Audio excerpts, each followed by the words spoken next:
In this segment, we'll continue the type declarations discussion, adding function pointers and headers and their return types, and throwing in a little bit of discussion on pure types and type defs. Simple function pointers and their declaration should be familiar from earlier modules. In those modules, we gave the syntax for function pointers by rote. Now we'll see that they fit the same expression recipe rule as other declarations. Line 38 declares a simple function pointer, f-pointer. And we initialize it to point to a function add1. On line 45, we use f-pointer, passing it an int and expecting an int in reply. Question 1. Why did we put parentheses around the dereference on line 45 and in the declaration on line 38? Returning from a pause, we parenthesize on line 45 because the dereference must happen first before the function call. And the function call operator, and do recall that function calling is an operation, that operator has higher precedence than the unary star. And of course the declaration has the same parentheses by virtue of the expression recipe rule. Now in prior modules we said that the parameters in a function pointer declaration, like the int on line 38, should omit the parameter names. Now that's a simplified description of something called a pure type, a description of a type without any specific variable name. Recall that in Rule 3 from the prior segment, we said that function call parameters are replaced with their pure type. For instance, where the expression on line 45 used an int x, the declaration on line 38 replaces that with int and no, since the declaration cares about the parameter type, not its name. Nameless parameter types are just one case where a pure type is called for.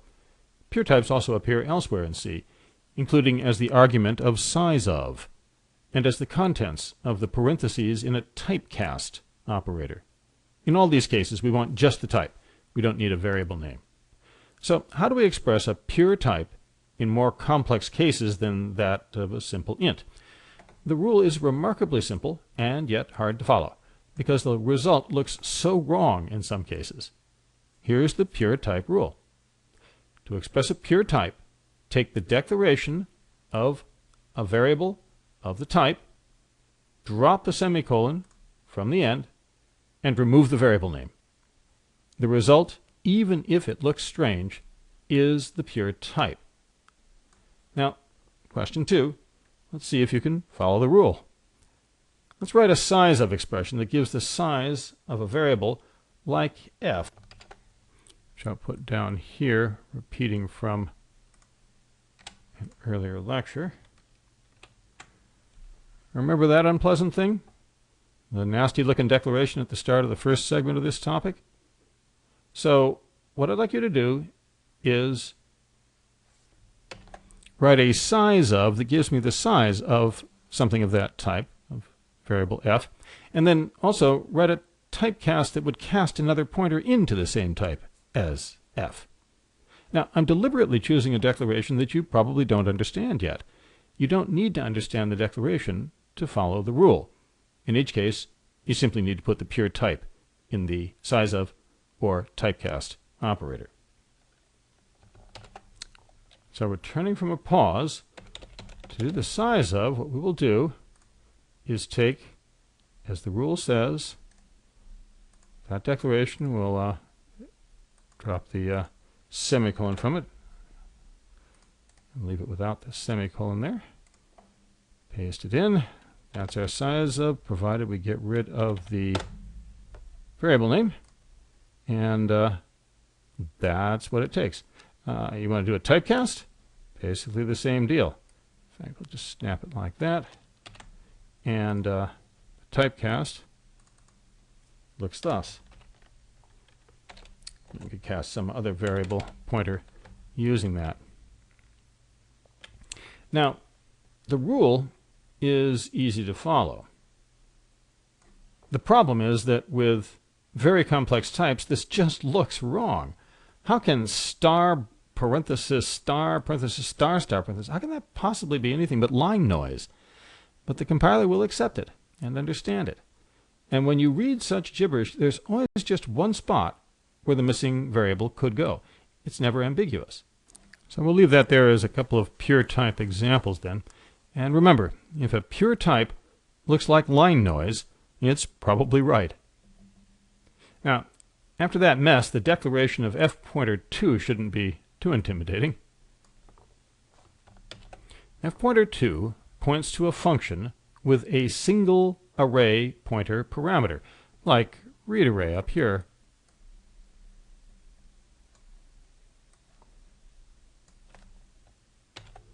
We initialize f pointer to point to read array, and then on line 46 down here, we use f pointer with an expression similar to that of line 45, but with no return value, and instead with a pointer to an array. Remember, that's what image will give us as the parameter. So on line 39, we follow the expression recipe rule. We repeat the same pattern, but we replace image with a pure type for an array pointer. The same pattern as for pointer to array up here, or the parameter for read array up here, but without the variable name. Now, moving on to a slightly different topic, since we're on the topic of declaration-related rules that are easy to explain and hard to follow, like pure types, let's look at type def.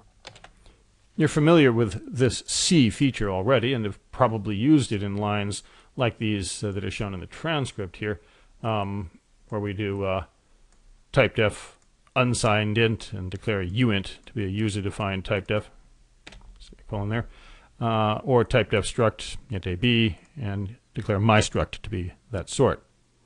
Now you may have gained the impression from these simpler examples that the rule for type def is just type def and then some type and then a type name. The type name always appearing at the end of the type definition. This is not true. Instead, use the following rule to create a type definition as opposed to a variable declaration. First, start with a correct variable declaration. Using the expression recipe, declare the expression or inside out principle. And second, add the word typedef ahead of it. And that's all. What was now a variable declaration, now becomes a type declaration. But the type name is not at the end unless the variable declaration was so simple that the variable name was at the end. Now, I'm sure you can guess what I'm going to ask for question 3 here. Follow the rule just given to declare a type. Let's call it a type odd pointer, and it represents a pointer to an array of dim int pointers. In other words, like the type of pointer to array of pointer.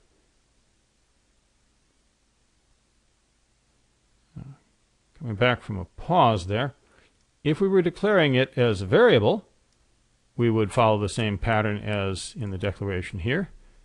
And so we would write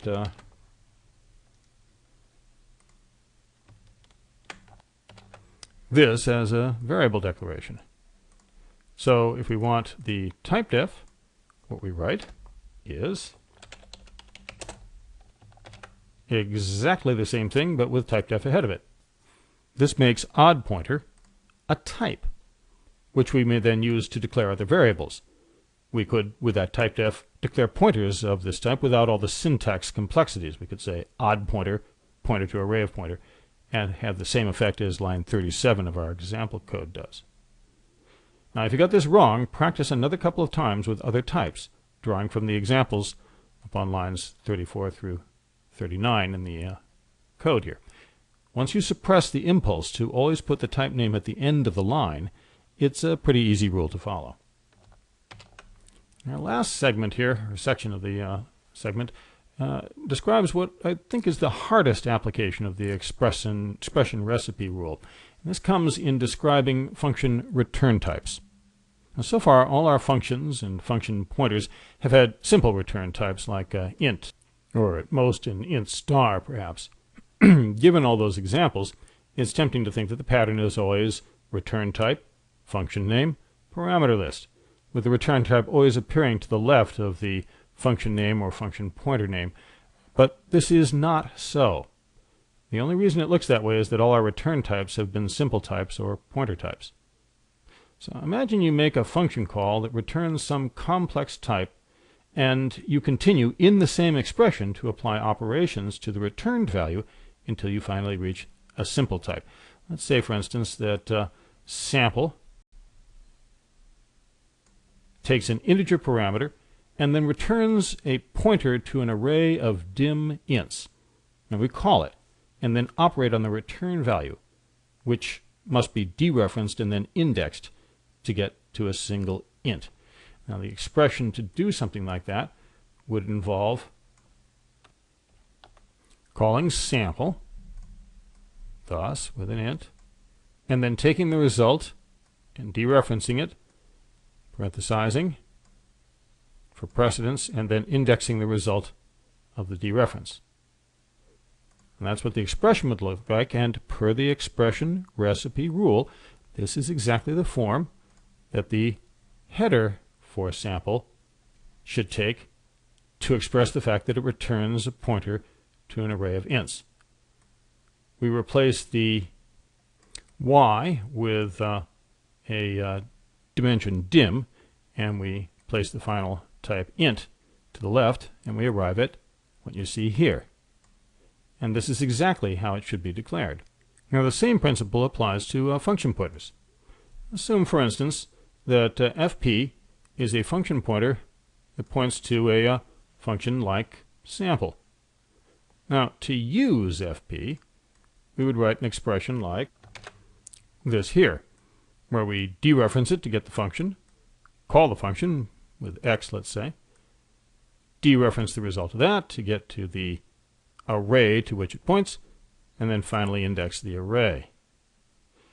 Now, we declare it, therefore, fp, with exactly the same format, except that we would change the y to dim and the x to its pure type. And that would get us here. Pure type, dim, add into the beginning, and we're done. So, question 4. How would you write a cast to convert another pointer p to the same type of pointer as fp? Coming back from a pause, I'm really just checking to see if you still remember the simple but hard to apply rule for pure type. The cast would just be this exactly, in parentheses, minus the semicolon and minus the fp. Now, just to stretch this idea a little bit, write a declaration of fp2. And this will be a pointer to a function that returns a pointer to a function that returns a pointer to an int. Each function call is parameterless, just to make it simpler. Now, if you're freaked out by this, just assume fp2 is as declared, and use it in a single expression, no intermediate assignments, that runs the chain of function calls and finally arrives at an int. And again, as in the transcript, and you'll need the transcript to do this one, a pointer to a function that returns a pointer to a function that returns a pointer to an int. And actually, I will put it in the notes here too as a little sidebar that you can look at. So think on that. Back from a pause there. First, the usage, the expression to use it.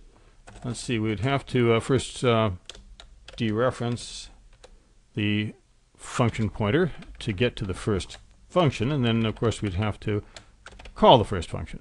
And that, I think we said, would return a function pointer, so I guess we'll have to dereference that and then call the result of the dereference. That's the second function being called there, and I think we said that that one would return a pointer to an int, so dereference it one more time, and then we arrive at an integer. Now, given that, the declaration, of course, following our rule, would simply be int, and then that whole thing followed by a semicolon. What could be simpler? Now, the idea to get from all this, putting it broadly, is that the return type of a function or a function pointer is not just placed to the left of the function name. If it's a simple type or pointer type, that will be the case, but that's only because the final simple type and any star operators go on the left. In general, the operators that express the return value of a function or function pointer wrap around the function header or function pointer call. This is the inside-out rule from the prior segment in its most sophisticated form. In the next segment, we'll do increasingly complex in-lecture questions. Indeed, the segment is almost entirely in-lecture questions on sophisticated declarations.